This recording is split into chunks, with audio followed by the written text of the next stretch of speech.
అంటే ఇక్కడికి వచ్చింది బిడ్డను జ్ఞాపకం చేసుకో. నీ మాటలు వినుటకు సిద్ధపడిన వారికి తండ్రి వినగలిగే మనస్సును తండ్రి గ్రహించుకునే హృదయమును నీకు సహాయం చేయించు. ఈరోజు చాలా మంది రాలేకపోయారు తండ్రి. మరి వారు ఎందుకు చేత రాలేదో మాకు తెలియదు, కానీ తండ్రి వారందరి గురించి ప్రార్థన చేస్తున్నాను తండ్రి. మరొక అవకాశం వారికి దయచేయండి తండ్రి. మరొక అవకాశం వారికి దయచేయండి. వారు మనసును బట్టి తండ్రి మందిరానికి కేవలం నిన్ను బట్టి మందిరానికి వచ్చే కృప ప్రతి ఒక్కరికి దయచేయండి. ఈ మాటలు చెప్పుటకు సిద్ధపడి ఉన్న నాకు సంయోచితమైన జ్ఞానమును మరి ముఖ్యముగా నీ మాటలు సరిగా విభజించి ఉపదేశించుటకు నాలో ఉన్న మీ పరిశుద్ధాత్మక సహాయాన్ని పంపించు. మా కొరకు త్వరలో రాని ఉన్న యేసుక్రీస్తు వరకు నీ నామమున ఈ ప్రార్థన మనవులు అడిగి వేడుకొనిచున్నాము తండ్రి. ఆమేన్. ఆమేన్. అందరికీ వందనాలు. దేవతి దేవుని కృపను బట్టి దేవుడు మనకి ఇచ్చిన గొప్ప సమయంలో దేవుడు మనందరినీ కూడా ప్రేమిస్తున్నాడు. ఆయన మహాకృపను బట్టి, ఆయన సంకల్పాన్ని బట్టి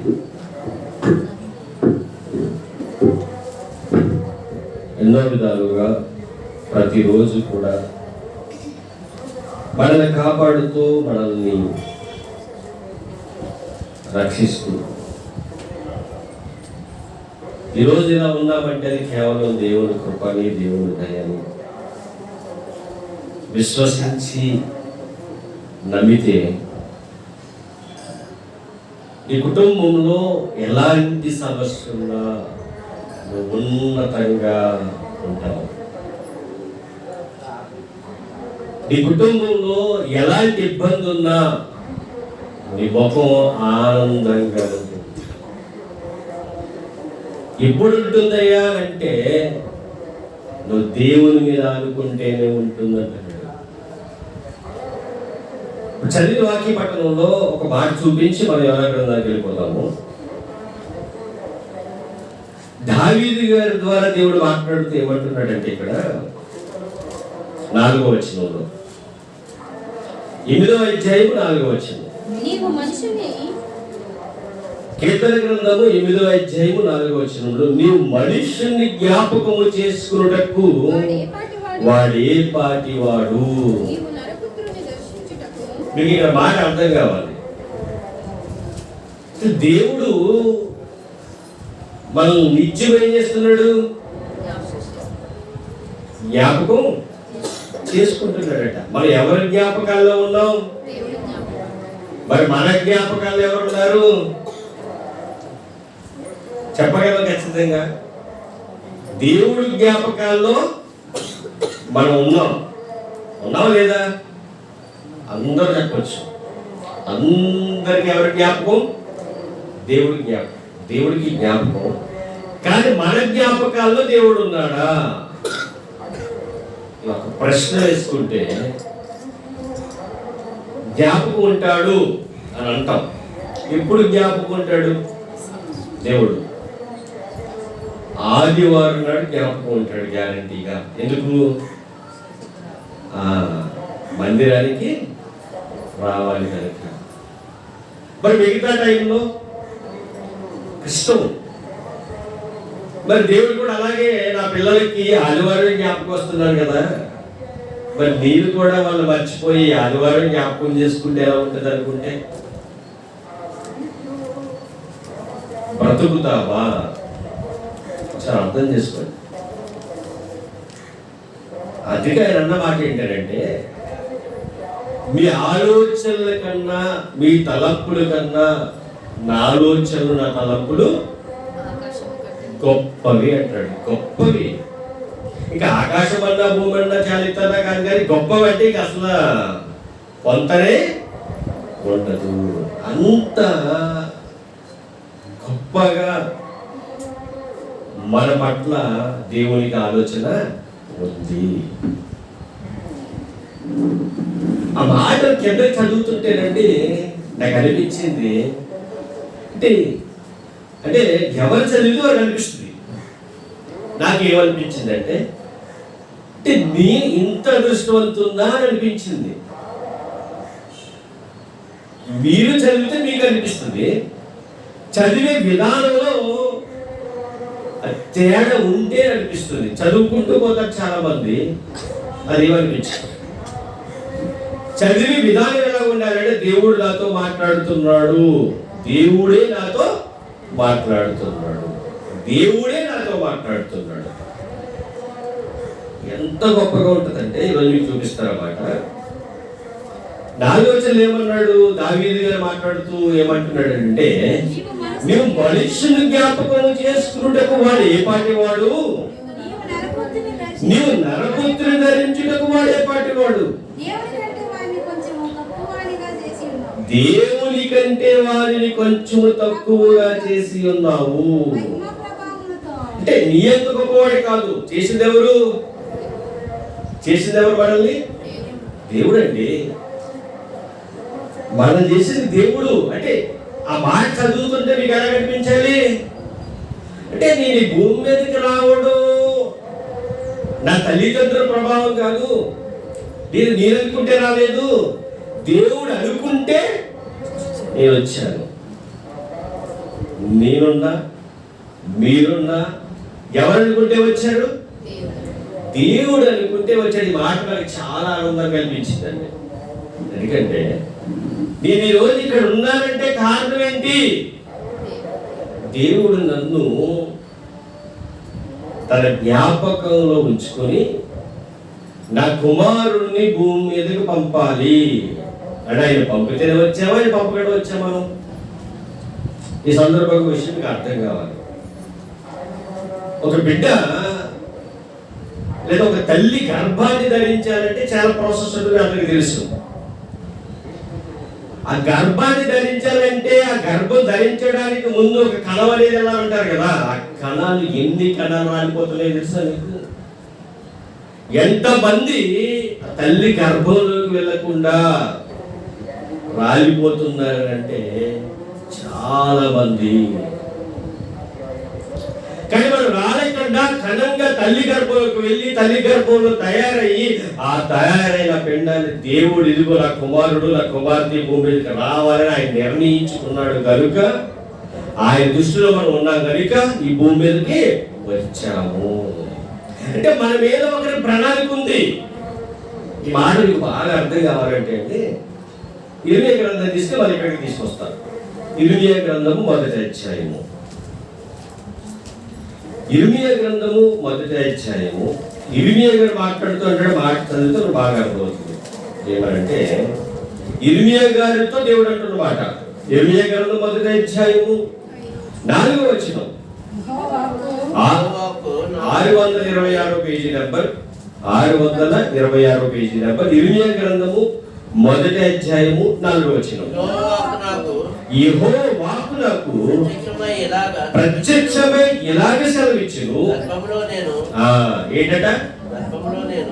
గర్భములో నేను నిన్ను రూపింపక మునిపే నిన్ను ఎరిగి తిని, నీవు గర్భము నుండి బయలుపడక మునిపే నేను నిన్ను ప్రతిష్ఠించి తిని. ఎప్పుడు జరిగిందంటే ఇది? గర్భంలో ఉన్నప్పుడైనా బయటకు వచ్చిన తర్వాత? ఒక విషయం మీకు అర్థం కావాలి. అంటే ఇక్కడ ఇర్మియా గారితో మాట్లాడుతున్నాడు అనుకుంటే పొరపాటు.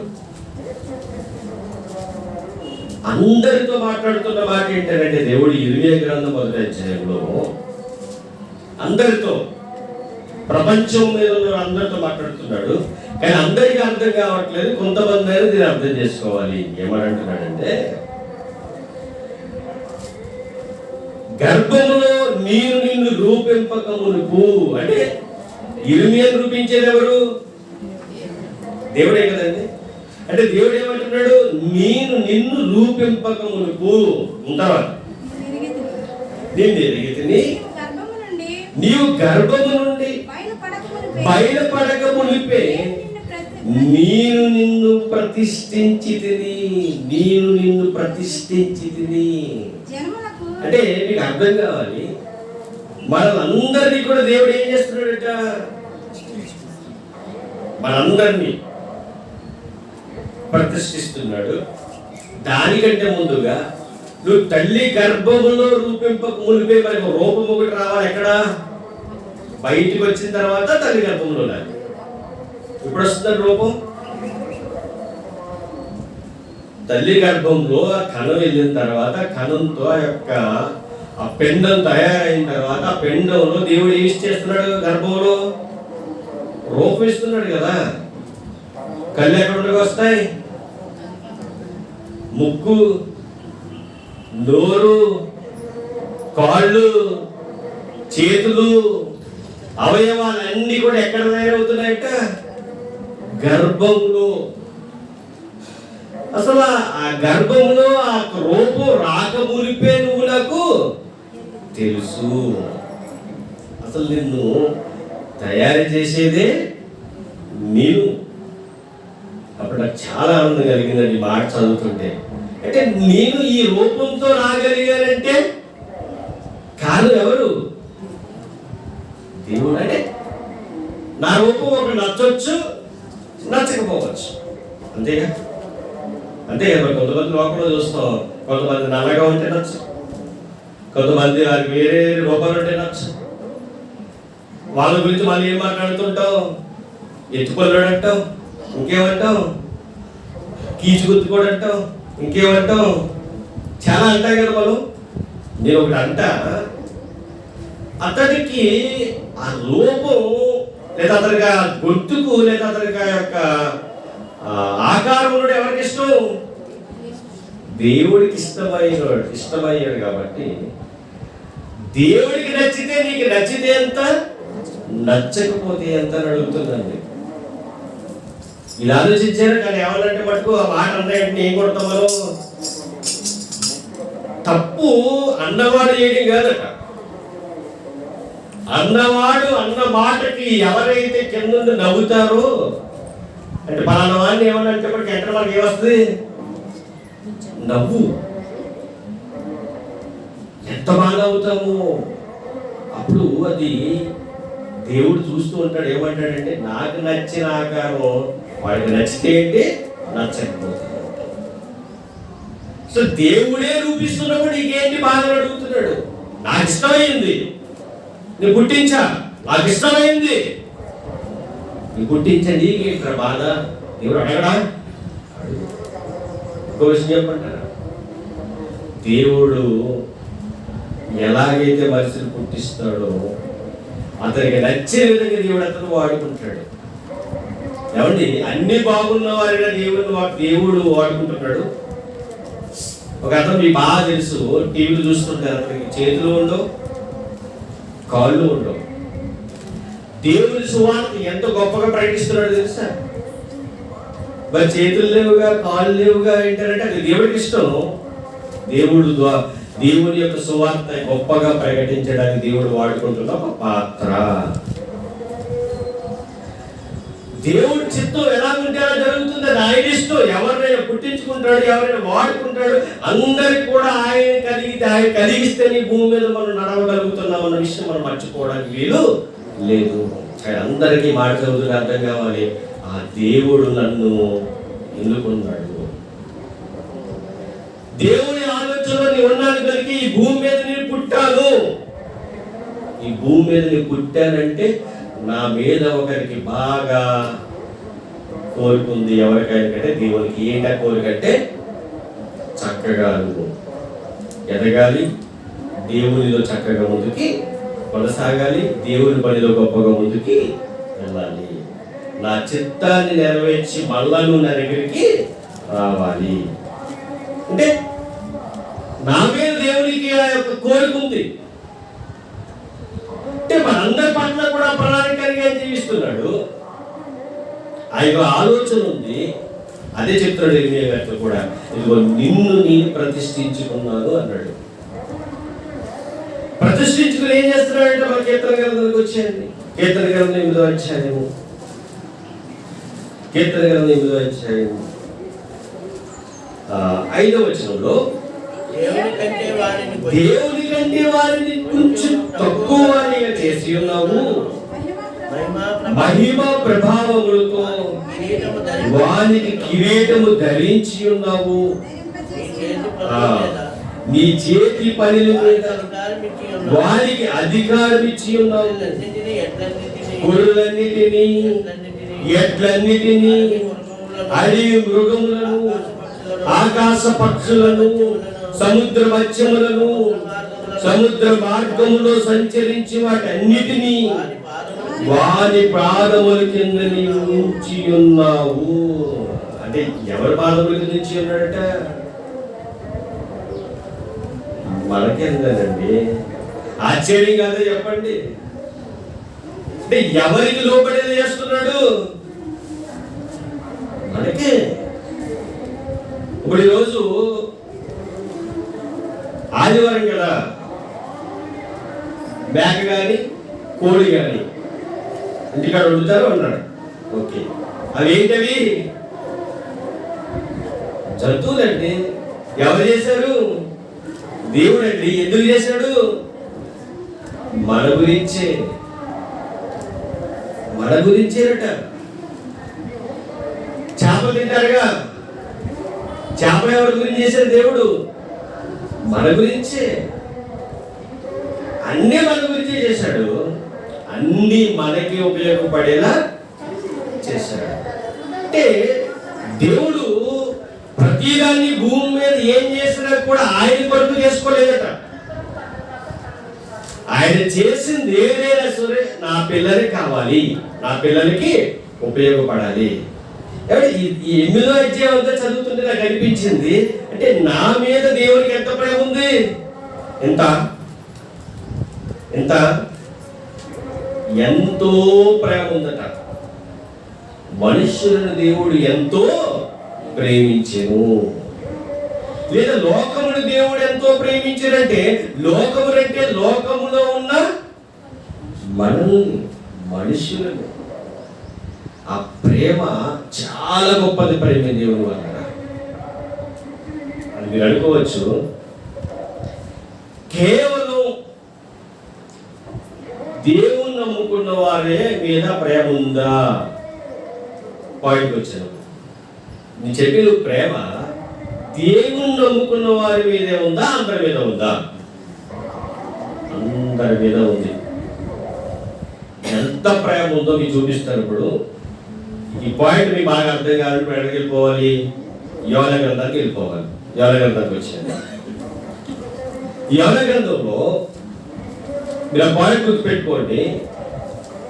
దేవుని కలిగిన పిల్లల మీద దేవునికి ప్రేమ ఉందా, లేదా అందరిని ప్రేమిస్తున్నాడా అన్న విషయాన్ని గుర్తుపెట్టుకోండి. ఇక్కడ ఈ యోన గ్రంథంలో 2 వారాలుగా మనం చదువుతున్నప్పుడు మనకు బాగా అర్థమైంది ఏంటంటే, దేవుడు అందరినీ ప్రేమిస్తున్నాడు, అందరికి రక్షణ అనేది ఇస్తాడు. రైట్. ఇక్కడ ఒక జనాంగం పాడైపోతుందని చెప్పాను మీకు. ఒక జనాంగం పాడైపోతుంది. ఏ జనాంగం అది? అన్యజనులనే జనాంగం. అంటే దేవుణ్ణి ఎరగని జనాంగం. అంటే దేవుడు అంటే తెలియని జనాంగం. దేవుడు అంటే తెలిసిన దేవుణ్ణి ఎరగకుండా, అంటే దేవుడి మీద తిరుగుబాటు చేస్తున్న జనాంగం. అంతే కదా. అన్య జనాంగం అంటే ఏంటి? దేవుడు తెలుసున్నప్పటికీ ఆయన్ని ఎరగకుండా, అంటే ఆయన్ని బాధ పెడుతూ వ్యతిరేకమైన పనులు చేస్తూ దేవుడిలో తిరగబడుతున్న వారిని ఏమంటారు? అన్య జనాంగం అంటారు. ఇక్కడ ఏం జరుగుతుంది? అన్య జనాంగం పరిస్థితి చాలా దారుణంగా తయారైపోతుందట. ఇక వాళ్ళ పరిస్థితి ఏంటంటే, చచ్చిపోతే పాతాళమే. అంటే చనిపోయే స్థితికి వెళ్ళిపోతున్నారట.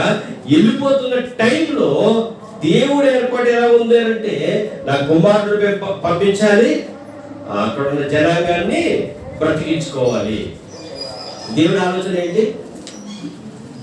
నా కుమారుడు పంపించాలి, నా పిల్లల్ని కాపాడుకోవాలి. అదే ఆయన ఆలోచన. అంటే భూమి మీద ఉన్న వారందరూ ఎవరి పిల్లలు? దేవుని యొక్క పిల్లలు. అంటే ప్రపంచం మీద సుమారు ఎంతమంది ఉండొచ్చు చెప్పండి? ప్రపంచం మీద సుమారుగా 1000 కోట్ల మంది జనాభా. అందరూ కూడా ఇంచుమించు అంతే 1000 కోట్ల మంది. ఈ 1000 కోట్ల మంది కూడా దేవుని యొక్క ఆలోచనలో నుంచి వచ్చిన వారే, దేవుని యొక్క సంకల్పంలో నుంచి వచ్చిన వారే. అంటే వీళ్ళందరూ ఎవరి పిల్లలు? దేవుని పిల్లలు. కానీ అందరికీ దేవుడు తెలుసా? తెలియదు. అందరూ దేవుని ఎరిగిన వారు కాదు, అందరూ దేవుని ఎరిగిన దేవుని నమ్మిన వారు కాదు. అలాంటి జనాంగంలోనే ఇక్కడ యోనా గ్రంథం రాయించే టయానికి, యోనా గారు బ్రతుకున్న కాలంలో దేవుడంటే ఎరిగి ఉన్నారు, కానీ దేవుణ్ణి తెలుసుకోలేని ప్రజలు కూడా ఉన్నారు. ఉండి వాళ్ళు ఏం చేస్తున్నారంటే దేవునికి వ్యతిరేకమైన పనులు చేస్తూ, దేవుణ్ణి బాధ పెడుతూ, దేవుని పిల్లల్ని బాధ పెడుతూ, దేవుడికే వ్యతిరేకమైన పనులు చేస్తూ దుర్మార్గపు స్థితికి వెళ్ళిపోయారట. అంటే వాళ్ళ పనులు ఏం బాగలేదు. అది మీకు మళ్ళీ జ్ఞాపకం చేయడానికి ఒక మాట చూపిస్తారు. అదే యోనా గ్రంథం 1వ అధ్యాయము 2వ వచనం. ప్రత్యక్షమై ఇలా చదివించను, నినివే పట్టణములకు దోషము నా దృష్టికి ఘోరమాయను గనుక. నినివే పట్టణం చూడండి, నినివే పట్టణంలో అక్కడ మనుషుల యొక్క దారుణమైన పరిస్థితి ఎలా ఉందట? దోషము నా దృష్టికి ఘోరమైన గనుక నీవు లేచి నినివే మహాపట్టణంకు పోయి దానికి దుర్గతి కలుగునని ప్రకటింపుము. ఓకే, మీకు పాయింట్ అర్థం కావాలి. వాళ్ళు నాకు వ్యతిరేకంగా బ్రతుకుతున్నారు, వాళ్ళు చాలా దుర్మార్గంగా ఉన్నారు. దుర్మార్గతతో బతుకుతుంటే ఏం జరుగుతుంది? దేవుని ఉగ్రత వాళ్ళ మీదకి వస్తుంది. అంటే దేవుని వ్యతిరేకమైన పనులు, అంటే దేవుణ్ణి బాధ పెట్టే పనులు, దేవుని ఏడిపించే పనులు, దేవుణ్ణి బాధ పెడుతున్నప్పుడు దేవుడి ఉగ్రత వాళ్ళ మీదకి వస్తుందా రాదా? వస్తుంది. కాబట్టి దేవుడు ఏం చెప్తాడంటే, నా ఉగ్రత వస్తే వాళ్ళు తట్టుకోలేరు, కాబట్టి నువ్వు వెళ్ళి వాళ్ళకి వాక్యాన్ని చెప్పు. అప్పుడు ఏం జరిగిందో మనం 2 వారాలు వింటున్నాం. వెళ్ళన్నాడు, వెళ్ళనేసరికి వేరుకు వెళ్తే అక్కడ జరిగిన పరిస్థితులు, అక్కడ మళ్ళీ కొంతమంది మార్చడం, మళ్ళీ తర్వాత చేప మింగేయడం, మళ్ళీ ఆ చేప కడుపు నుంచి మళ్ళీ బయటికి రావడం, అన్ని 2 అధ్యాయాలు జరిగిపోయాయి. ఇప్పుడు 3వ అధ్యాయం మనం జాగ్రత్తగా చదవగలిగితే అక్కడ అంతటి యెహోవా వాక్కు 2వ మారు యెహోవాకు ప్రత్యక్షమై సెలవిచ్చింది ఏమనగా, నీవు లేచి నినివే మహాపురమునకు పోయి నేను నీకు తెలియజేయ సమాచారము దానికి ప్రకటన చేయము. మొదటిసారిగా ఎక్కడ ప్రత్యక్షమైంది? ఇప్పుడైతే చదువుకున్నాం కాదు. యోహాను ముందు ఎక్కడ ఉన్నాడు? వేరే చోట ఉన్నాడు. వేరే చోట ఉన్నప్పుడు దేవుడు మాట వినబడింది. అక్కడి నుంచి నువ్వు బయలుదేరి వెళ్ళాలి. ఎక్కడికి? నినివే పట్టణానికి వెళ్ళాలి. ఇప్పుడు ఎక్కడ ప్రత్యక్షమైంది? నినివే పట్టణంలోనే. అంటే ఆ చేప అతన్ని ఆ సముద్రపు వారికి తీసుకొచ్చి బయటికి కట్టేసింది.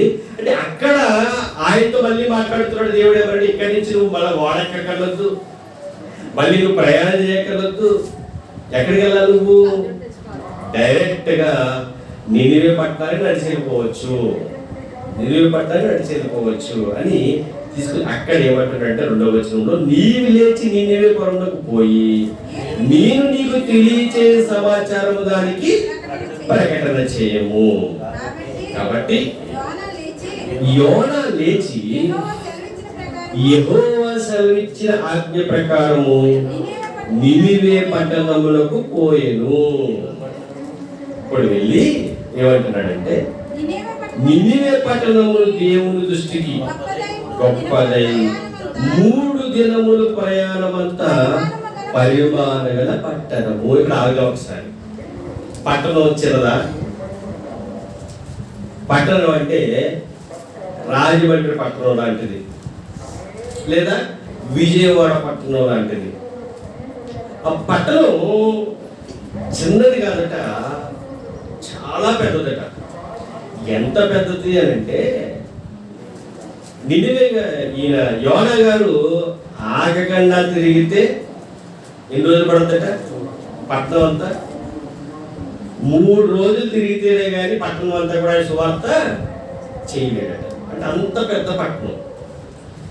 అయితే 3 దినాలు తిరిగి ప్రతి ఒక్కరికి కూడా ఏమని చెప్పాలి?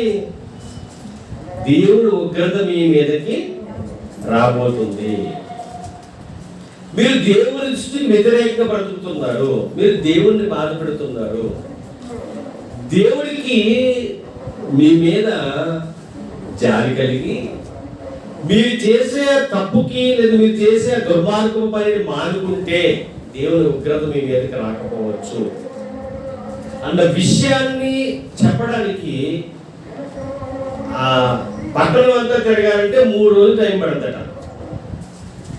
తిరిగాడా? చూద్దాం ఎన్ని రోజులు తిరిగాడో చూద్దాం. యోనా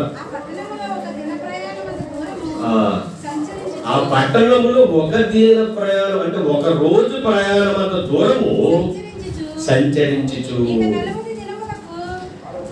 ఎన్ని రోజులు తిరిగాడంటే అంటే 1 రోజే. 1 రోజు అంటే ఎంత దూరం వెళ్తాడు? ఆ పట్టణాన్ని ఒకవేళ 3 భాగాలు చేస్తే ఒక భాగం చెప్పినట్టు కనవ 2 భాగాలు కూడా చెప్పలేదు. అంటే అతను ఇంకా 2 రోజులు చెప్పే అంత ఓపికానికి లేదు. ఏం చెప్పాడో చూద్దాం. ఇక 40 దినములకు నినివే పట్టణము నాశనమగునని ప్రకటన చేయగా నినివే పట్టణపు వారు దేవుని యందు విశ్వాసముంచి ఉపవాస దినము చాటించి గనులేమి అల్పులేమి అందరూ గోనెపట్ట కట్టుకునిరి. ఆ సంగతి నినివే రాజులకు వినబడినప్పుడు అతడును తన సింహాసనం మీద నుండి దిగి తన రాజవస్త్రమును తీసివేసి గోనెపట్ట కట్టుకుని బూడిదలో కూర్చుండెను. మరియు రాజైన తాను ఆయన మంత్రులను ఆజ్ఞీయగా ఒకవేళ దేవుడు మనసు త్రిప్పుకొని పశ్చాత్తాప్తుడై మనము లయము కాకుండా తన కోపాన్ని చల్లార్చుకును గనుక మనుషులు ఏది పుచ్చుకొనకూడదు. పశువులు గాని ఎద్దులు గాని గొర్రెలు గాని మేత వేయకూడదు, నీళ్లు త్రాగకూడదు. మనుషులందరూ తమ దుర్మార్గములను విడిచి తాము చేయి బలత్కారములను మానివేయవలను. మనుషులేమి పశువులేమి సమస్తములు గోనెపట్ట కట్టుకునవలను. జనులు మనస్పూర్వకముగా దేవుణ్ణి వేడుకొనవలను అని దూతలు నినివే పట్టణములో సాధించి ప్రకటన చేసిరి. అంటే ఇక్కడ ఒక విషయాన్ని మీరు జాగ్రత్తగా గ్రహించాలి. ఏంటా మాటలు అని మనం జాగ్రత్తగా ఆలోచిస్తే ఇక్కడ జరిగిన ప్రకటన ఎలా ఉందంటే, ఎందుకంటే నినివే పట్టణస్తులందరూ కూడా దేవుని వైపు తిరగాలంటే యోనా ఎన్ని రోజులు అక్కడ సువార్త ప్రకటించాలి? ఎన్ని రోజులు ప్రకటించాలండి? 3 రోజులు. మరి 3 రోజులు సువార్త ప్రకటన అక్కడ జరిగిందా? జరగలేదండి. ఎన్ని రోజులు ప్రకటించారు అక్కడ? 1 రోజు. ఒక విషయం బాగా గ్రహించారు ఇక్కడ. వీళ్ళకి దేవుడు అంటే భయమా? ఎవరికి? నినివే పట్టణస్తులకి దేవుడు అంటే భయం ఉందా లేదా? ప్రారంభం లేదండి. ఎందుకు లేదంటే నినివే పట్టణస్తులు దేవుడి మీద ఆధారపడిన వారు కాదు. దేవుడు అంటే వాళ్ళకి లెక్కలేదు. ఎందుకు లెక్కలేదంటే దేవుడి పట్ల ఒక విధేయత అనేది వాళ్ళు ఎప్పుడు కూడా చూపించలేదు. ఎప్పుడు చూపించలేదు. ఎప్పుడు వాళ్ళు దేవుని నమ్ముకునేవారంటే వాళ్ళకున్న విగ్రహాలని, లేదా వాళ్ళకున్న బలాన్ని, లేదా వాళ్ళకున్న జన బలాన్ని, లేదా వాళ్ళ దగ్గర ఉన్న ఈ కత్తులు, గుర్రాలు, ఇంకా ఏముంటవి వాటినే వారు నమ్ముకున్నారు తప్ప ఈ ఆకాశమును, భూమిని, సమస్తాన్ని కలిగించిన దేవుడి మీద నమ్మకం వాళ్ళకి లేదు. అయితే వాళ్ళ దగ్గరకు ఒక మాట వినబడింది, వాళ్ళ దగ్గరకు ఒక మాట వెళ్ళింది. ఏ మాట వెళ్ళింది వాళ్ళ దగ్గరికి? చదువుకున్నారు కదండి, యోనా ద్వారా వెళ్ళింది. యోనా ద్వారా ఒక మాట వెళ్తే వాళ్ళకున్న బలాన్ని చూసుకోలేదట. వాళ్ళకున్న బలాన్ని చూసుకోలేదట. వాళ్ళు వారి శక్తిని చూసుకోలేదట. అంటే దేవుడి మాట ఎంత గొప్పగా పనిచేస్తుందంటే ఒక టైంలో ఎలాంటి వారినైనా సరే హృదయాన్ని కదిలించేస్తారన్నమాట. కఠినాత్ములు ఉంటారు. కఠినాత్ముల హృదయాలను కరిగించగలిగే మాట ఏ మాట చెప్పండి? దేవుని మాట. ఆ నినివే పట్టణంలో ఉన్న వారందరూ కూడా కఠినాత్ములు అండి. వాళ్ళు మామూలు వాళ్ళు కాదు. మీకు చెప్పాను, అశూరియులు. అంటే వాళ్ళు చాలా కఠినమైన హృదయం కలిగిన వారు. వాళ్ళు యోనా కూడా ఎందుకు వెళ్తున్నాడంటే నినివే పట్టణానికి, వాళ్ళు చాలా కఠినాత్ములు. దేవునిని కలిగిన పిల్లల్ని ఎవరిని కూడా వాళ్ళు ఏం చేసేవారు కాదు, బ్రతకనిచ్చేవారు కాదు. చాలా బాధ పెట్టేసేవారు. చెరకు తీసుకెళ్ళిపోయేవారు. చెరలో కూడా నానా చిత్రహింసలు పెట్టేసేవారు. ఇదంతా ఎవరి మైండ్లో ఉంది? యోనా మైండ్లో ఉండిపోయి, అరే ఎందుకు వెళ్ళాలి వాళ్ళకి?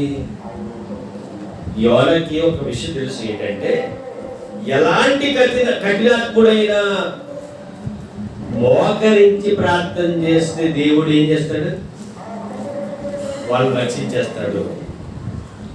మరొక మంచి పాయింట్ ఏంటంటే యోనాకి తెలిసింది, వాళ్ళు ఎంత కఠినాత్ములైనా దేవుడి మాట వాళ్ళ దగ్గరికి వెళ్తే వాళ్ళ మనసులు ఏమైపోతాయి? కరిగిపోతాయి. అంటే ఇవన్నీ తెలిసిన యోనా లేదు నేను వెళ్ళి దేవుడు చెప్పిన మాట చెబితే ఏమైపోతారు? వాళ్ళు కఠినమైపోయిన హృదయాలు ఏమైపోతాయి? కరిగిపోతాయి. కరిగిపోతే వాళ్ళు ఎలా మారిపోతారు?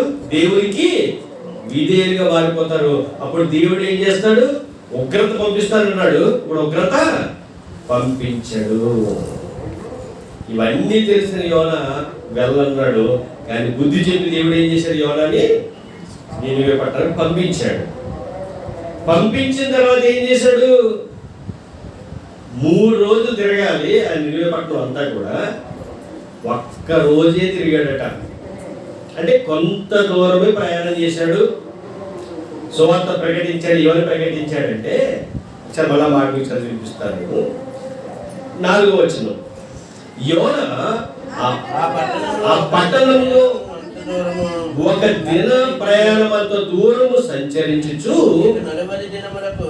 చూడండి అక్కడ ఒక టైం కూడా పెట్టేశాడు. ఇక్కడ 40 దినములకు నినివే పట్టణము నాశనమగునని ప్రకటన చేయగా. అంటే ఒకటే మాట. ఏ మాట చెప్పాడు? ఇక మీరు యోనా గ్రంథం 3వ అధ్యాయం 4వ వచనం. ఇక 40 దినాల్లో ఏమవుతుంది? నినివే పట్టణం నాశనం అయిపోద్ది. ఎవరి మాట ఇది? ఈ సర్వమును సృష్టించిన సృష్టికర్త మాట. మీరు చేసే పనులు దేవునికి చాలా దారుణంగా కనిపిస్తున్నాయి. దుర్మార్గులైపోయినట్టు మీరు. మీ దుర్మార్గత దేవుడికి నచ్చలేదట, మీరు చేసే పనులు దేవుడికి నచ్చలేదట, మీ ఆలోచనలు దేవుడికి నచ్చలేదట, మీ వ్యాపారం దేవుడికి నచ్చలేదట, మీరు పనే దేవుడికి నచ్చలేదట.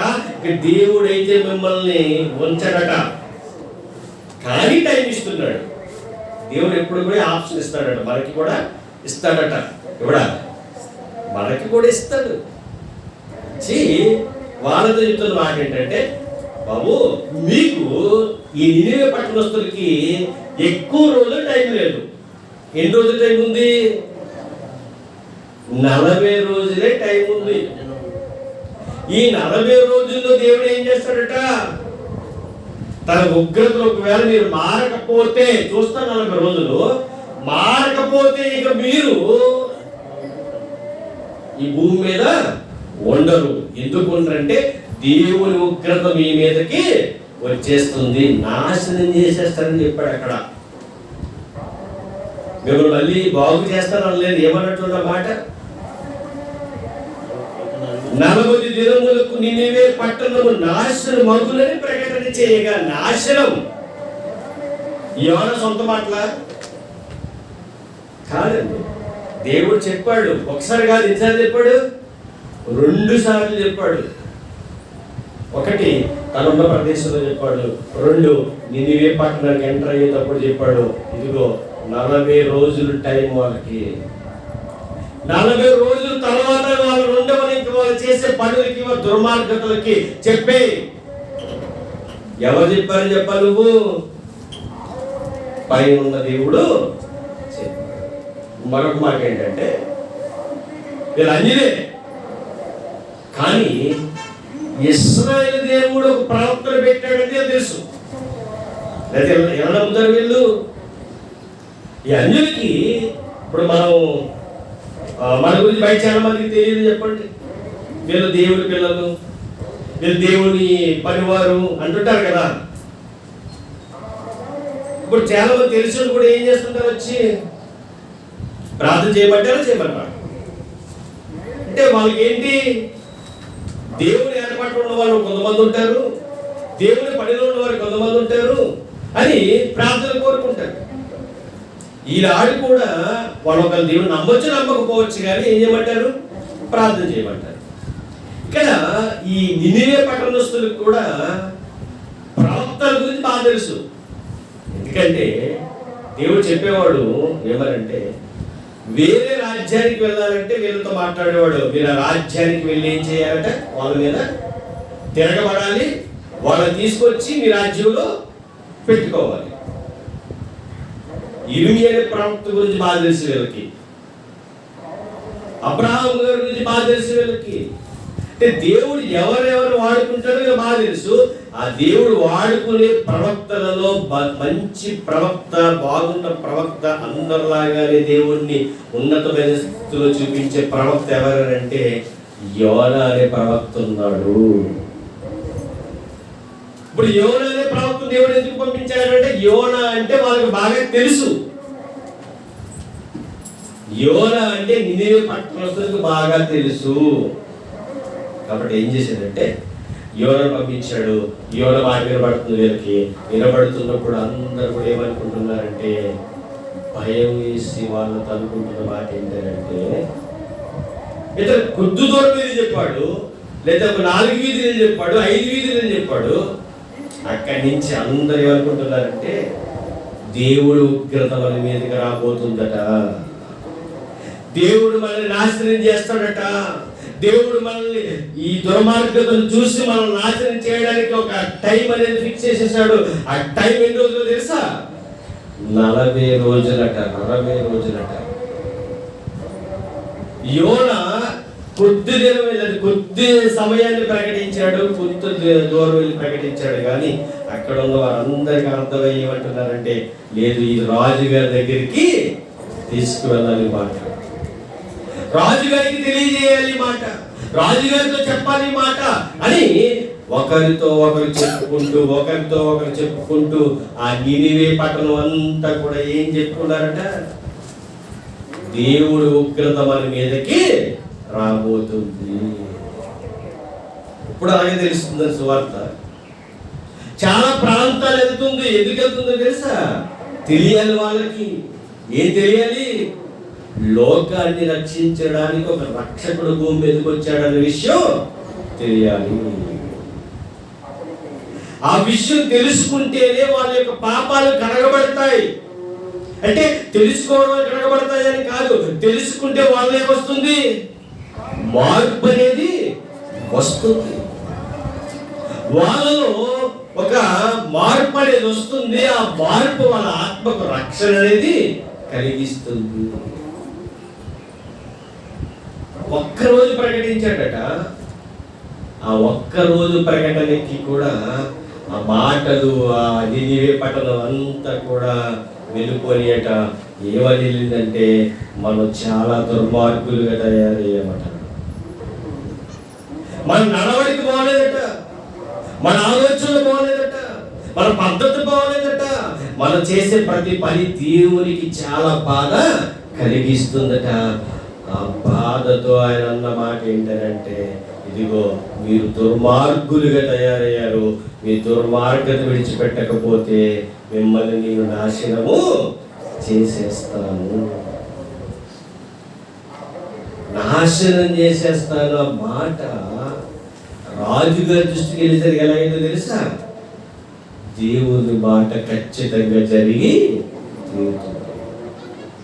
రాజుగారికి అర్థమైపోయింది. ఎందుకంటే అనేకమైన రాజ్యాలు రాజుకి అప్పగించింది ఎవరో తెలుసా? దేవుడు.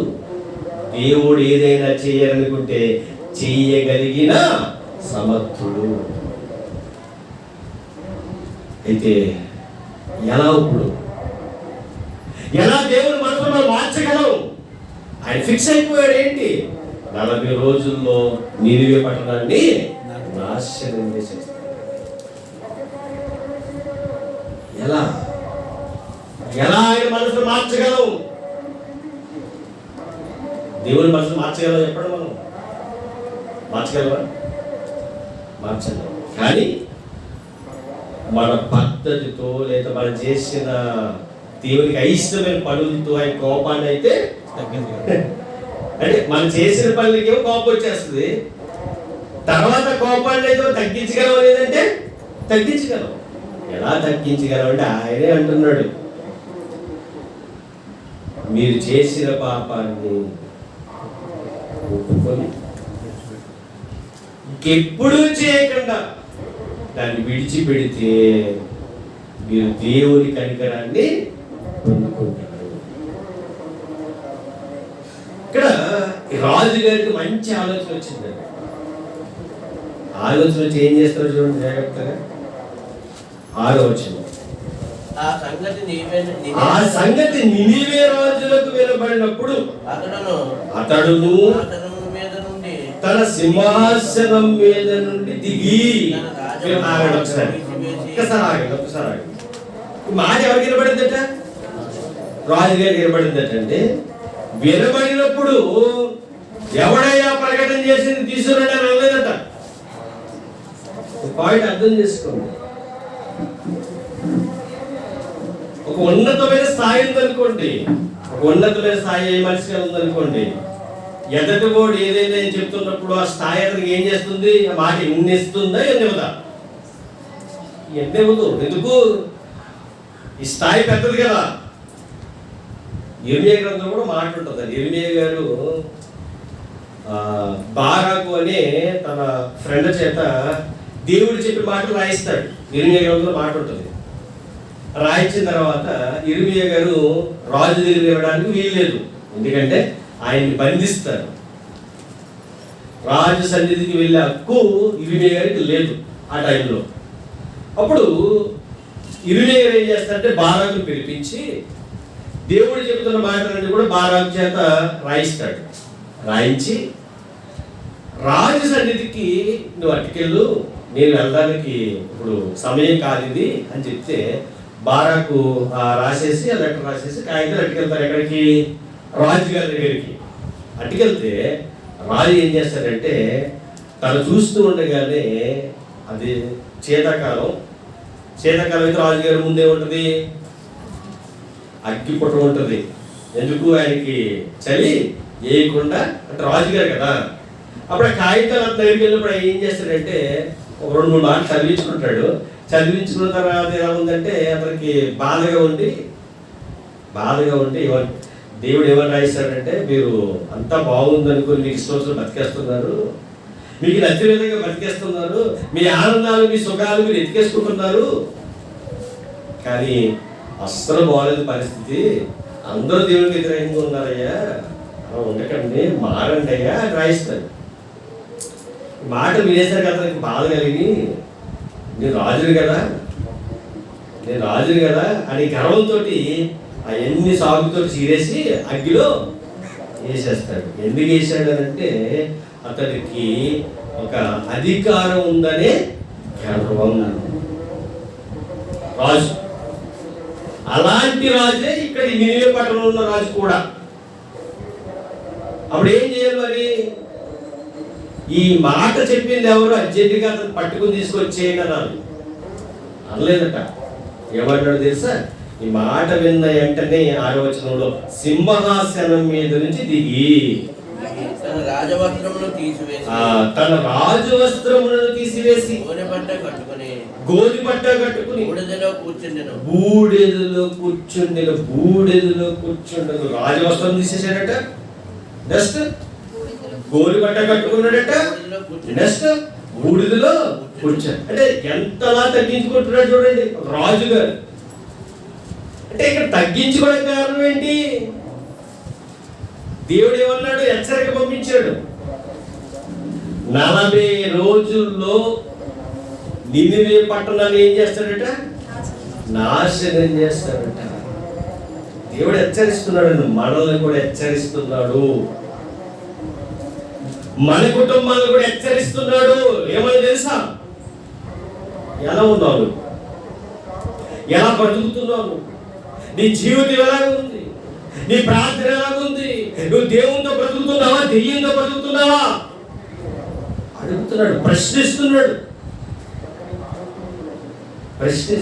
ఎంతగా దేవుడు మనం కాపాడుకొస్తుంటే, ఎంతగా దేవుడు నిన్ను ముందుకు నడిపిస్తూ ఉంటే, అన్ని విషయాల్లో సమృద్ధిగా నీకు ఇస్తూ ఉంటే, నువ్వు దేవుని యందు భయభక్తులు కలిగి బ్రతుకుతున్నావా లేదని అడుగుతున్నాడు. దిగిపోయాడండి రాజసింహాసనం, దిగిపోయి నేల మీదకి వచ్చేసాడట. వచ్చి ఏం చేశాడు తెలుసా? తన రాజు వస్త్రాన్ని తీసేశాడట. గోనెపట్ట కట్టేసుకున్నాడట. ఎందుకది? ఆనాటి కాలంలో గోనెపట్ట కట్టుకోవడం అంటే తగ్గింపు జీవితానికి నిదర్శనం. మరి ఎక్కడ కూర్చున్నాడే ఆయన? బూడిదలో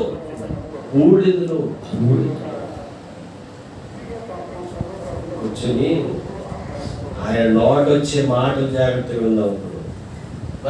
మన జీవితంలో మనం కూడా నువ్వు తగ్గించుకున్నావంటే నీ జీవితంలో మార్పులు చాలా రావాలంటున్నాడు. చాలా రావాలి. నువ్వు అనుకున్నట్టుగా కాదు, నాకు గొప్పతనం ఉంది, ఉన్నతంగా ఉన్నాను, ఉన్నతంగా నేను నా బతుకుందని అనుకోవద్దు. నీ బ్రతుకు ఎంత గొప్పగా ఉన్నాను, ఎప్పుడు ఎలా ఉండాలంట? తగ్గించుకునే ఉండాలంటున్నాడు. చూడండి ఏమంటున్నాడు చూడండి. మరియు రాజైన తానును ఆయన మంత్రులను ఆజ్ఞీయగా అంటే రాజైన తాను ఆయన మంత్రులకు ఆజ్ఞ ఇచ్చాడట. ఎవరు? ఈ బూడిలో కూర్చున్నాడుగా, ఈ గోనెపట్ట కట్టుకున్నాడు కదా రాజుగారు ఎవరికి ఆజ్ఞ ఇస్తున్నాడట? మంత్రులకు ఆజ్ఞ ఇస్తున్నాడట. అంటే మీకు అర్థం కావాలి, ఒక రాజు మాట ఎలా ఉందో చూడండి. యోనా గారు వచ్చాడు, ఒక రోజు ప్రకటించాడు, వెళ్ళిపోయాడు. ఆయన ఎక్కడికి వెళ్ళిపోయాడు వచ్చేవారని చెప్తాను మీకు. ఒక రోజు ప్రకటించాడు, వెళ్ళిపోయాడు. ఇక్కడ మీకు బాగా అర్థం కావాలి. 3 రోజులు ప్రకటించాలి కదా, ఆ పట్టణం అంతా ప్రకటించాలి కదా. లేదు, అందరూ మారిపోవడం ఎవరికి ఇష్టం లేదు. ఇప్పటికి కూడా యోనాకి ఇష్టం లేదండి, ఎవరికి ఇష్టం లేదు. దేవుడు ఏం చెప్పాడో తర్వాత చూద్దాం, అది 4వ అధ్యాయం ఉంటుంది. కానీ ఇక్కడ మీకు ఏం చెప్తున్నానంటే, ఒక రోజు ప్రకటనలోనే ఆ పట్టణం అంతా ఎంత మార్పు వచ్చిందో చెప్తున్నాను మీకు. దేవుడు మాట ఎంత గొప్పగా వెళ్ళిపోతుందో చెప్తున్నాను మీకు. అనుకుంటారు నేను చెప్తేనే అక్కడ బాగుంటుంది కదా. ఎవరు అనుకున్నాడు ఒక రోజు చెప్తే సరిపోతుంది, అదే మారు కఠినమైపోయిన హృదయాలవి మనం మారు. ఒక రోజు చెప్పేస్తే దేవుడి మాట దేవుడి దృష్టిలో నీ స్వార్థ ప్రకటించినట్టు అయిపోయింది. ఇంకా నేను పక్కకి వెళ్ళిపోవచ్చు. మనం మారు ఒక దేవుడు అడిగితే చెప్పొచ్చు నేను చెప్పానయ్యా ఎవరు నా మాట వినలేదయ్యా అని అనొచ్చు అని మొక్కతో పోయాడు ఆయన యోనా గారు. కానీ దేవుడు మాట ఎంత గొప్పదో చూడండి. అక్కడ యోనా మాట్లాడాడు, దేవుడు మాట్లాడా కాదు. అన్న మాట ఏంటంటే ఒక రోజు సువార్త యోనా మాట్లాడినట్ట దేవుడు మాట్లాడినట్ట. ఎక్కడైనా వినండి, ఎవరు వాక్యం చెబుతుందా మనిషి మాట్లాడాడని మీరు వినొద్దు. అసలు మనిషి అయ్యి మాట్లాడాడని ఆలోచన మీకు రావడానికి వీల్లేదు. ఎక్కడ మాట్లాడినా మనిషి యొక్క పాత్ర అంటే దేవుడు వాడుకునే పాత్ర. ఇక్కడ మాట ఎవరు మాట్లాడారు మీరు అర్థం చేసుకోవాలి. దేవుడే మాట్లాడాడు. దేవుడే అంటే అప్పుడే ఆ మాట మన వాళ్ళకి వెళ్తుంది. మీరు ఎప్పుడైతే మనిషి గురించి ఆలోచిస్తున్నారో, ఎప్పుడైతే మనిషి గురించి మీరు మాట్లాడుతున్నారో, మనిషి గురించి మీరు ఎక్కువగా ఆలోచించడం మొదలు పెడతారో వాక్యంలోనికి వెళ్ళదు. ఆ వాక్యం వల్ల ఉపయోగం ఉండదు. ఎప్పుడు దాని మీద మనం ఏమవుతాము వేయకపోతాము కాదట. ఇక్కడ యోనా చెప్పాడంటే వేరగుండేమో లేదు, యోనా ద్వారా దేవుడు మాట్లాడాడు అన్న విషయాన్ని గ్రహించారు రాజుగారు. అప్పుడు రాజుగారు ఏం చేశాడంటే మంత్రులకు ఆజ్ఞ ఇచ్చాడు. ఏమని ఆజ్ఞ ఇచ్చాడు చూద్దాం. ఒకవేళ దేవుడు మనసు తిప్పుకొని పశ్చాత్తాప్తుడై మనము లయము కాకుండా తన కోపాన్ని చల్లార్చు గురుడు కనుక మనుషులు ఏది పుచ్చుకోకూడదు. అంటే రాజుగారు వచ్చిన ఆలోచన ఏంటి? మనం చేసే తప్పులు ఒప్పుకుంటే దేవుడు ఏం చేస్తాడు? తన మనసు మార్చుకుంటాడు. అంటే మనం ఏం చేయాలి? తప్పుకోవాలి. ఎక్కడికి ఒప్పుకోవాలి? దేవుని సన్నిధిలో. దేవుని సన్నిధిలో ఏం చేయాలి?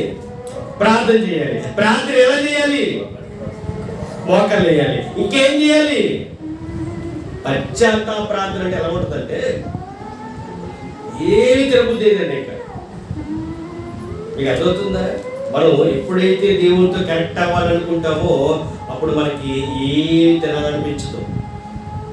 ఎందుకు తినాలనిపించదు చెప్పంటారా?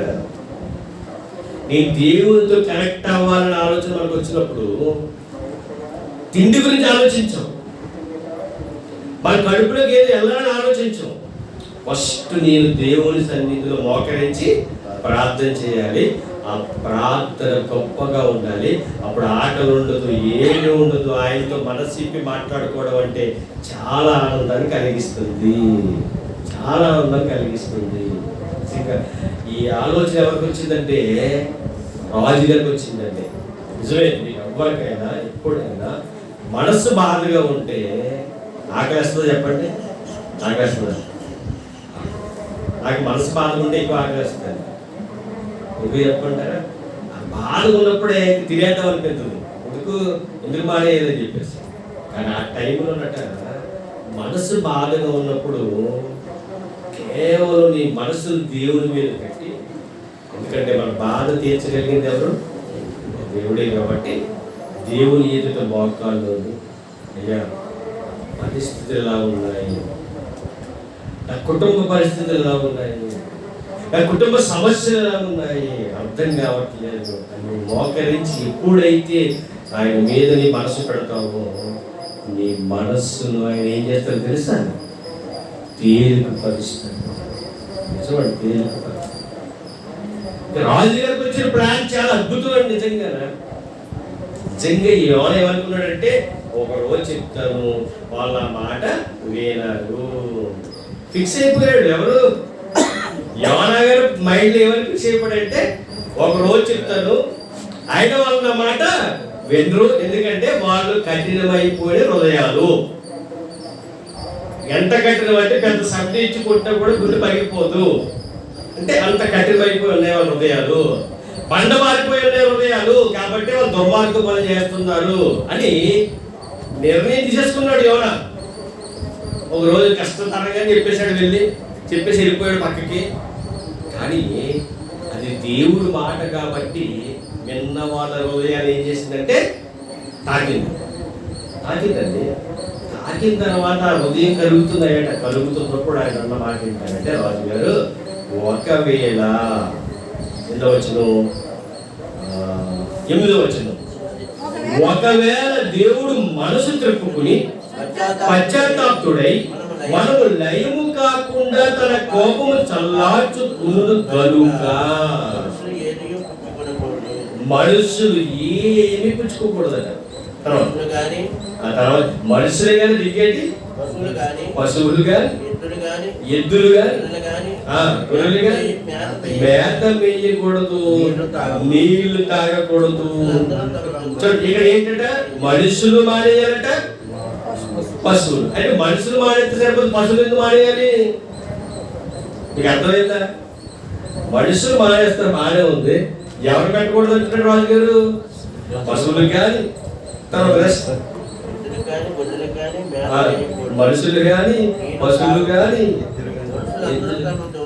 ఆ తర్వాత ఇది కంటిన్యూ అయిపోయిన తర్వాత చదువుతాం. అంటే వీటికి ఎందుకు పెట్టొద్దు అంటున్నాడు? డౌట్ వచ్చింది, ఎందుకు పెట్టొద్దు అంటున్నాడు? మన పరిస్థితి ఏమో దారుణంగా ఉంది. ఇప్పుడు మన పనులన్నీ మానుకుని ఎక్కడ పోవాలి? సన్నిధికి వెళ్ళాలి అంటున్నాడు రాజుగారు అంటున్నాడు. మరి పనులు తర్వాత చేసుకుందారా బాబు, మరి ఏం చేయాలి? గడ్డి వచ్చే వాళ్ళకి ఆకలి అయినా నువ్వు పశువులు ఏమైనా చేయాలంటే ఆకలి వేయాలంటే నువ్వు ఏం చేయాలి? తిండి తినాలంటే వండుకోవాలంటే మరి ఇంకా ప్రార్థన మానేయాలి, దేవునితో గడపడం మానేయాలి.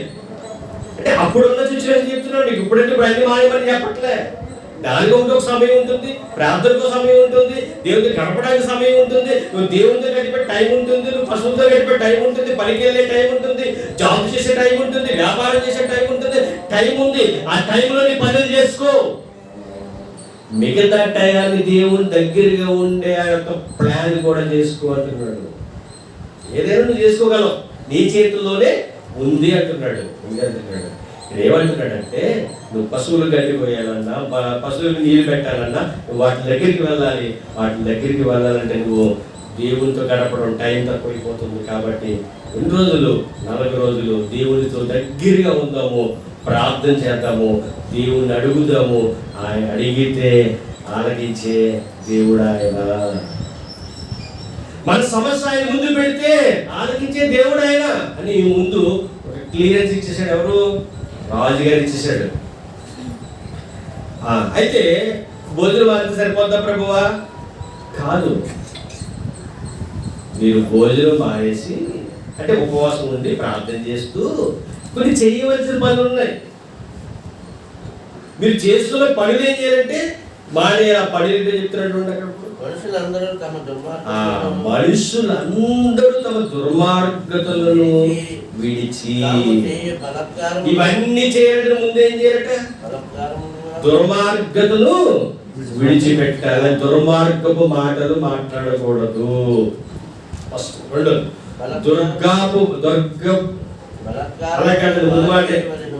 తీసిపోతుంది దుర్మార్గములు మాట్లాడతారు.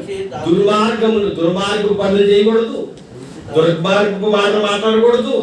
ఇంకా బలత్కారములు మానేయాలంటే అక్కడ జరిగేదంతా ఏంటట? అంటే దేవునికి వ్యతిరేకమైన పనులు. ఫస్ట్ మనం దేవునికి దగ్గర అవ్వాలంటే ముందు మనం మానవలసింది ఏంటంటే చెడు మార్గాలు మనలో లేకుండా మానేయాలి. చెడు తలంపులు ఉండకూడదు. అంటే వాళ్ళందరూ చెప్తున్న మాట. ఎవరు చెప్తున్న మాట ఇది? రాజు గారు చెప్తున్న మాట. దేవుడు చెప్పింది ఒకటే మాట ఏంటంటే, ఇదిగో నినివే పట్టణము 40 రోజుల్లో నాశనం అయిపోవడానికి రెడీ అయిపోయింది. రెడీ అయిపోవడానికి కారణం ఏంటంటే మీరు చేసే దుర్మార్గపు పనులు. అంటే అదే చెప్పాడు, వెళ్ళిపోయాడు. అది మీద వీళ్ళు ఏం చేస్తున్నారంటే, అవును నిజమే కదా, మన జీవితాలు దేవునికి వ్యతిరేకంగా ఉన్నాయి కదా, దేవునికి నష్టం కలిగించేవిగా ఉన్నాయి కదా, దేవుని బాధ పెట్టేవిగా ఉన్నాయి కదా, అయితే ఇప్పుడు ఏం చేయాలి? వాటన్నిటినీ విడిచిపెట్టాలి. విడిచిపెట్టడానికి వీళ్ళు ఏం చేసుకుంటున్నారంటే అన్నిటినీ సరి చేసుకుంటున్నారట. ఇవన్నీ విడిచిపెట్టడానికి ఒక సమయాన్ని సిద్ధం చేసుకుంటున్నారట. సమయం ఏంటంటే ఇక పనులన్నీ మానేయాలి, దేవుడి సన్నిధిలో అందరూ మోకరించి ప్రార్థన చేయాలి, ఆయన వేడుకోవాలి అని ఒక నిర్ణయానికి వచ్చేసారు. ఇక్కడ మీకు అర్థం కావాలి, ఇక్కడ ఉన్న వీళ్ళందరూ కూడా దేవుణ్ణి ఎరగని ప్రజలు, కానీ దేవుడి మాట విన్నప్పుడు దేవుణ్ణి ఎరిగి ఆయన దుర్మార్గపు పనులు చేస్తున్న వారిని విడిచిపెట్టే దేవుడు కాదు, నాశనం చేసేస్తాడు. కానీ ఆ దుర్మార్గం మనం విడిచిపెడితే మనల్ని కూడా ఆయన గుండెకి హత్తుకుంటాడు. ఏమని అర్థమైంది రాజు గారికి? దుర్మార్గం పనులు చేసే వాళ్ళైతే విడిచిపెట్టాడు, ఆయన నాశనం చేసేస్తాడు. కానీ ఆ దుర్మార్గం మనం విడిచిపెడితే, ఆ దుర్మార్గం పనులు మనం చేయకుండా ఉంటే, బలత్కార పనులు మనం చేయకుండా ఉంటే దేవుడు ఏం చేశాడు? మనల్ని ఆయన హృదయానికి హత్తుకునే దేవుడు ఆయన. కాబట్టి ఏం చేద్దామంటే దేవునికి భయభక్తులు కలిగి బ్రతుకుతాము. ఆయన ఎడల భయభక్తులు కలిగి బ్రతికితే ఆయన మనసు మార్చుకుంటాడు, మాకు రక్షణ ఇస్తాడు అని నినివే పట్టణం అంతా సాటించేసేటండి. ఆ సాటించగా ఏం జరిగిందో చూద్దాం. అక్కడ ఏమన్నట్టు చదువుతాం. ఇంకా మనుషులేమి పశువులేమి సమస్తమును గోలు పట్ట కట్టుకున్న వారిని జనులు మనస్పూర్వకముగా దేవుణ్ణి వేడుకోవాలట. ఎలా వేడుకోవాలట? మనస్పూర్వకంగా. అంటే మన మందిరానికి వచ్చేవాడిని ఎలా రావాలి మందిరానికి? మనస్పూర్వకంగా. మా మనుషుల్లో ఎలాంటి భేదాలు ఉండకూడదట, ఎవరి మీద ఎలాంటి ద్వేషాలు ఉండకూడదట. కేవలం ఎలా రావాలట?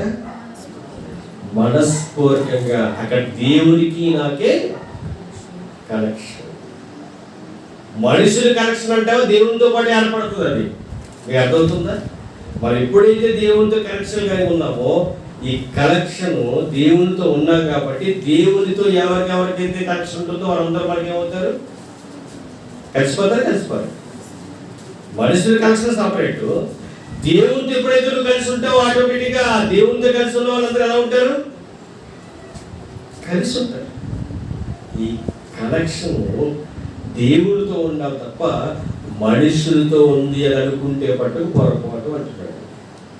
మనుషులతో ఉండే కనెక్షన్ ఎలా ఉంటుందంటే ఒకసారి కలిసిపోవచ్చు, ఒకసారి విడిపోవచ్చు. అంటే అది పరిస్థితుల ప్రభావం బట్టి మారిపోతుంది. అదే దేవునితో కలిసి ఉంటే అందరూ కలిసే ఉంటారు, ఎవరికి ఎడబాటు అనేది రాదు. కనెక్షన్ కలిగి ఉంటేనే బాగుంటుంది. ఇక్కడ రాజుగారు అందరితో చెప్తున్నాడు ఏమనంటే, ఇదిగో మీరు మనస్పూర్వకముగా దేవుడు ఏం చేయాలి? వేడుకొనవలెను అని దూతలు నినివే పట్టణములో సాటించి ప్రకటన చేసిరి. ఇప్పుడు ఈ నినివే పట్టణం అంతా కూడా ప్రకటన ఎవరు చేశారు? యోనా గారు చేశారా? రాజుగారు చేయించారా? రాజుగారు చేయించారు. మీకు అర్థం కావాలి, దేవుడు ఎవరికి ఉన్నాడు? యోనాను పంపించి ఆ నినివే పట్టణం అంతా చెప్పించారు అనుకున్నాడు. కానీ యోనా గారు ఏం చేశారు? ఒక్కరోజు చెప్పాడు, వెళ్ళిపోయాడు. ఆయన ఆలోచన ఎలా ఉంది? ఒక్కరోజు చెప్తే వాళ్ళు మారరు. ఎందుకు మారరంటే వారి హృదయాలు ఎలా ఉన్నాయి?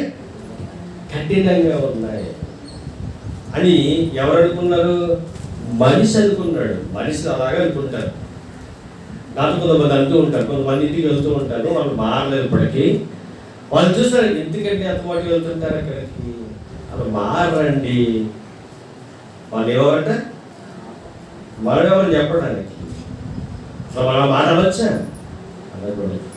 ఎప్పటికైనా దేవుడు వారిని మారుస్తాడు. వెళ్ళవలసిన 10 మంది అంతే. చాలా మంది వాళ్ళ ఇంటికి వెళ్తుంటే అదే మాట ఏంటారంటే వాళ్ళు చాలా విగ్రహారాధికులండి, కానీ వాళ్ళు వెళ్తున్నప్పుడు ప్రేమతో మనసు అక్కడికి పిలుస్తారు. వాళ్ళకి చెప్పలేకర్లేదు, చెప్పినప్పుడు చాలా గొప్పగా వింటారు. తర్వాత వినలేదు వాళ్ళకి అవసరం లేదు, కానీ వాళ్ళు పిలిచారు, లోనికి తీసుకువెళ్ళారు, దేవుడు మాట చెప్తే వింటున్నారు, అంతే. వాళ్ళ పని ఏంటి? చెప్పడం, వచ్చేయడం. తర్వాత వాళ్ళు విన్నారా లేదని దేవుడు చూసుకుంటాడు. ఇక్కడ ఈ మాట మనం బాగా ఆలోచించినప్పుడు యోనా జీవితంలో తను అనుకున్న మాట, దేవుడు మాట వీళ్ళు వినడం చాలా కష్టం, చాలా కష్టం. కానీ దేవుడు అనుకున్నాడు, ఎలాంటి బండ లాంటి హృదయాన్నైనా నా మాట ఏం చేస్తుంది? భక్తను కోరుకుంటుంది. అది ఎవరికి తెలియదు? యోనాకి తెలుసు, కానీ ఏమయ్యాడు? మరిచిపోయాడు. యోనకు కూడా బుద్ధి చెప్తాడు, బాగా చెప్తాడండి. ఇక్కడ దేవుడు మనసు మనకు అర్థం కావాలి. మనం ఒక్కొక్కసారి మనం మైండ్లో అనిపించింది, ఎంత చెప్పినా వింటలేదు, ఎంత చెప్పినా మారట్లేదు, ఎంత చెప్పినా ఒకటే మాటగా ఉంటుంది, అసలు ఏం అర్థం కావట్లేదు, బాధపడుతూ ఉంటాం మనం. ఇంకా టైం రాలేదేమో దేనికి?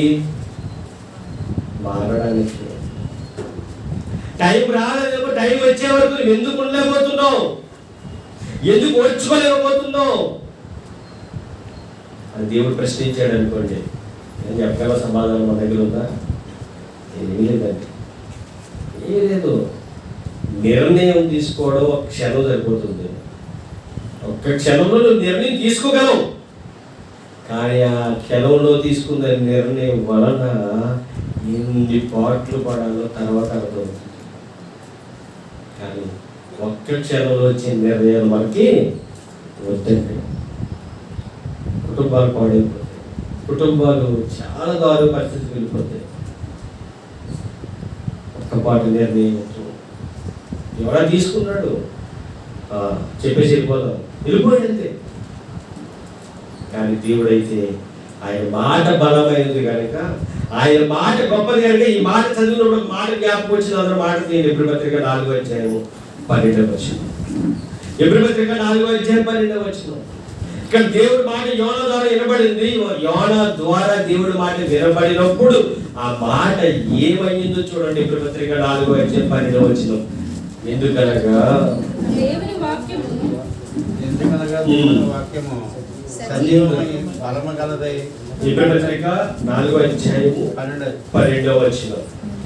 ఎందుకనగా దేవుని వాక్యము సజీవమై బలము గలదై, రెండంచులు గల ఎటువంటి ఖడ్గము కంటెను వాడిగా ఉండి నీ ప్రాణాత్మలను, కీళ్లను, మూలుగులను విభజించినంత మట్టుకు దూరుచు హృదయము యొక్క తలంపులను, ఆలోచనలను పరిశోధించుచున్నది.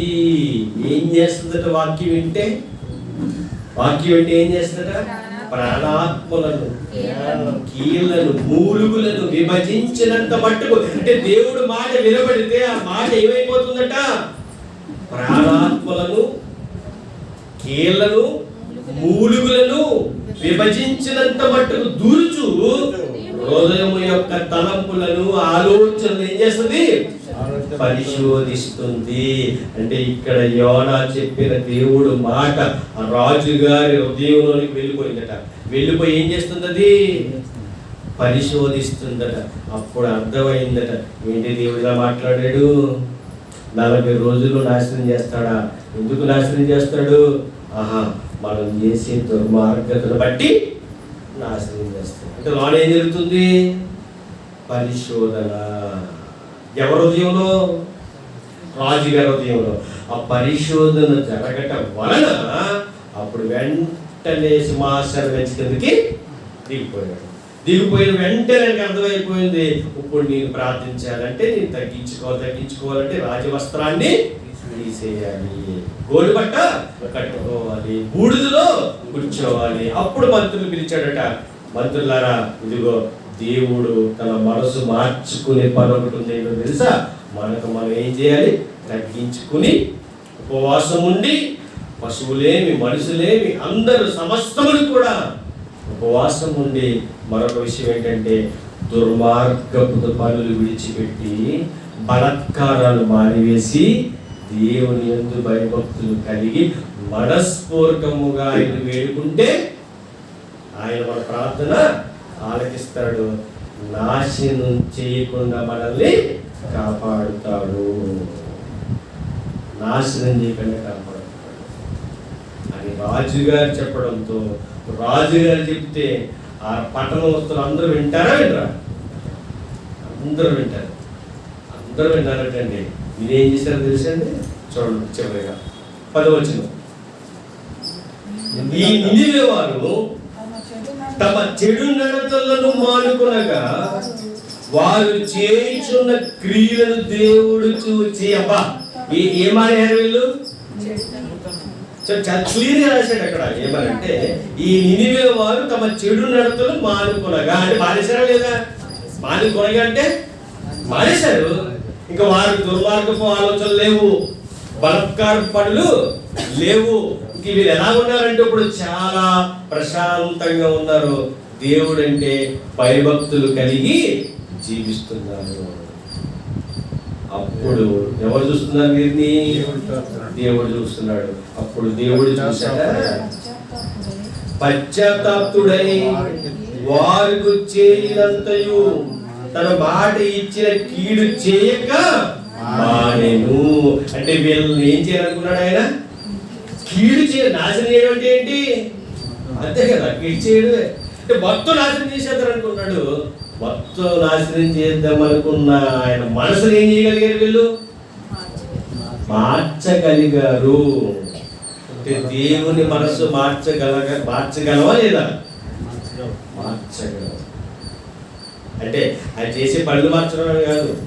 మనం ఒకవేళ చెడు ఆలోచనలో చెడు తలంపుల్లో ఉంటే, ఒకవేళ కీడు మనకి రాబోతుంటే ఆ కీడు రానివ్వకుండా దేవుడి మనసును మనం మార్చగలం. అలాగని దేవుడు మనసు మార్చేంత స్థాయి మందని అనుకోకండి. ఇందాక మనం చదువుకున్న కీర్తన గ్రంథంలో దేవుడి కంటే కొంచెం తక్కువగా దేవుడు మనల్ని చేసాను. కీర్తన గ్రంథము 8వ అధ్యాయంలో మాట ఉంటుంది. ఏమనంటే ఇదిగో దేవుని కంటే, అంటే నీకంటే మనుషులను కొంచెం తక్కువగా చేసేదివి అని రాయబడి ఉంటుంది.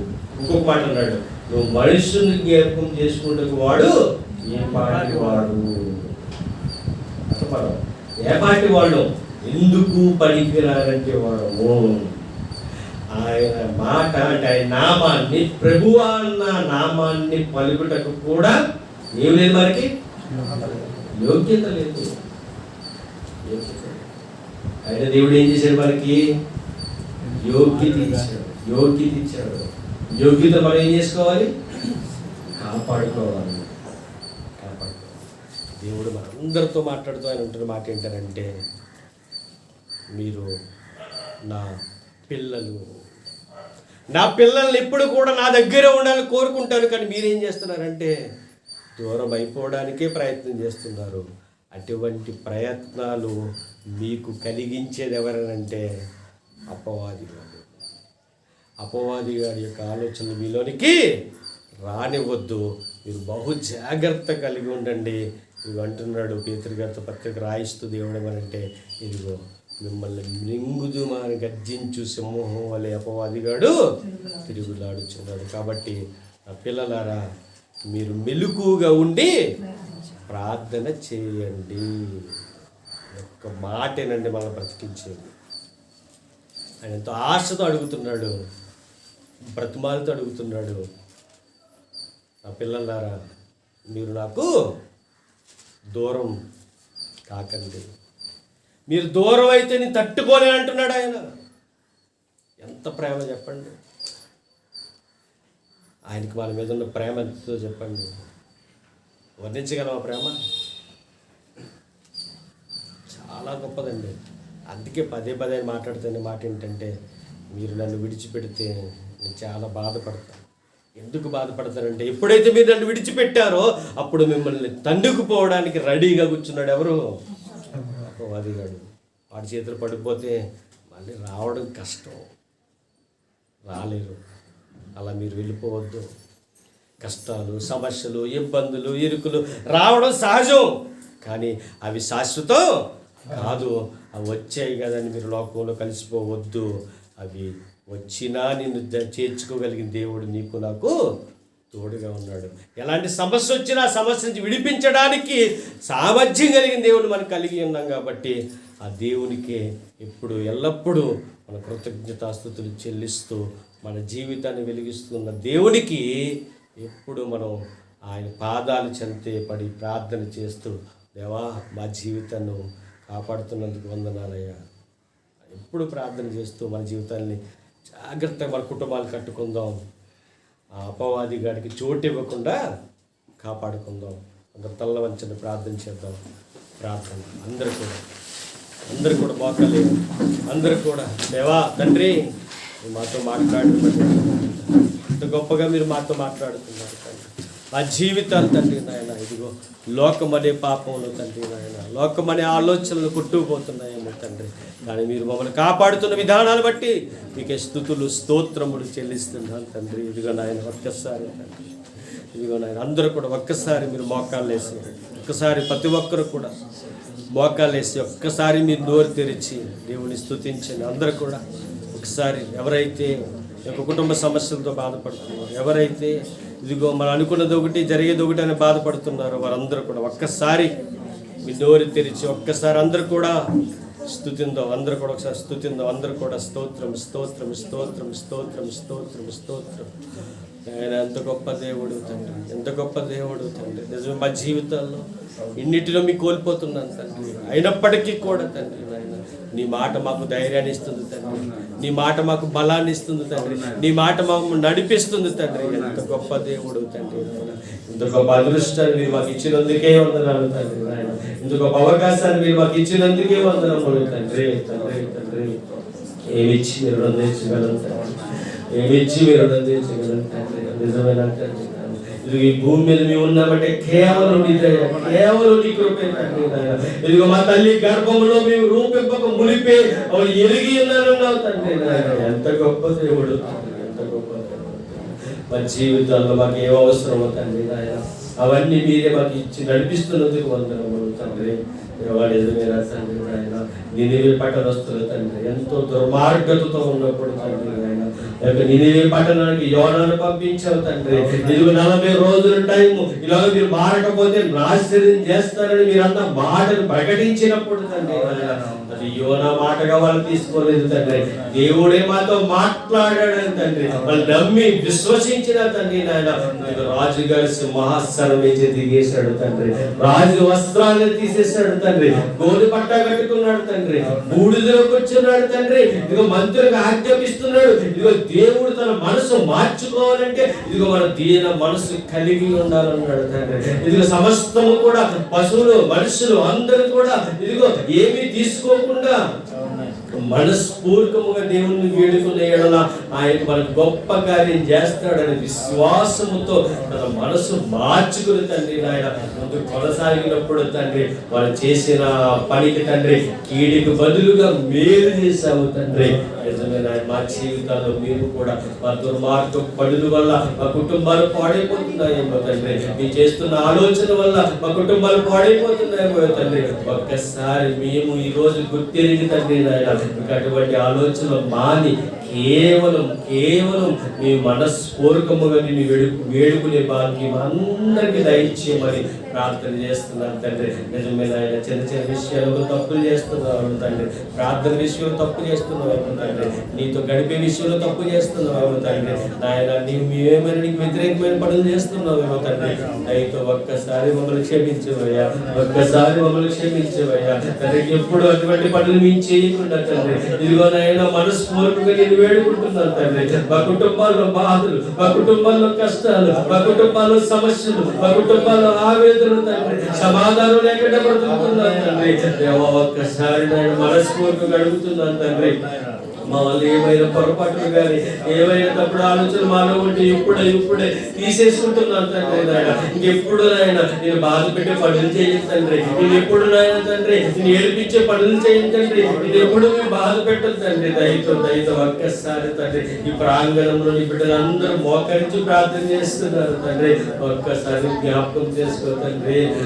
ఎప్పుడు నా తండ్రి నాయన నిన్ను నాయన బాధ పెట్టేవారిగా లేకుండా తండ్రి నాయన ఎప్పుడు కూడా సంతోషం పెట్టే బిడ్డలుగా మేమందరం ఉండటకు దయతో మీరే సహాయము దయచేయమని గొప్ప కార్యములు మీరే జరిపిస్తారని ఇంతవరకు విన్న వాక్యములు తండ్రి నాయన దుష్టుడు ఎత్తుకుపోకుండా జాగ్రత్తగా విన్నవారు హృదయంలో పలకమైన భక్తులను చేసుకునే భాగ్యము ప్రతి ఒక్కరికి దయచేయమని గొప్ప కార్యములు మీరే జరిపిస్తారని తర్వాత కార్యక్రమం అంతటా మీరు ముందు నడిపించమని మా కొడుకులో రాని యేసుక్రీస్తు వరకు ఈ నామమున ఈ ప్రార్థన మనము వారికి వేడుకొనిచున్నాము తండ్రి.